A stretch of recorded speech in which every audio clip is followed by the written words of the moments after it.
மனுஷங்க செய்யற ஒவ்வொரு தப்புக்கும் தகுந்த மாதிரி ஒவ்வொரு விதமான தண்டனைகள் நரகத்துல இருக்கிறதா நமக்கு சொல்லியிருக்காங்க. இது நம்ம கல்ச்சர்ல மட்டும் இல்ல, உலகம் பூரா எக்ஸாக்ட்டா இதே மாதிரி இல்லைனாலும், இதுக்கு சிமிலரா கிட்டத்தட்ட ஒரே மாரியான விஷயங்கள் சொல்லப்படுது.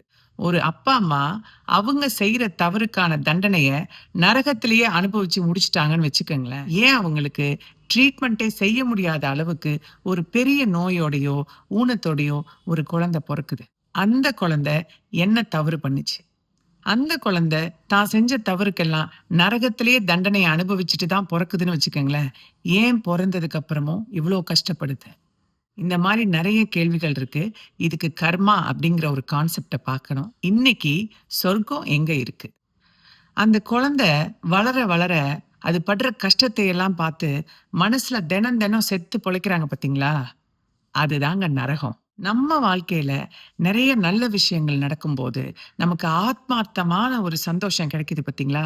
அதுதான் சொர்க்கம். பல சமயங்கள்ல நமக்கு தேவையில்லாத விஷயங்கள் நடந்து, நம்மள உடைச்சு போடுற மாரி ஒரு வேதனைய நமக்கு குடுக்குது இல்லையா? அப்ப நம்ம அந்த அனுபவிக்கிற வேதனை தான் நரகம். சொர்க்கமும், நரகமும் இந்த உலகத்துல நம்ம மனசுக்குள்ள தாங்க இருக்கு.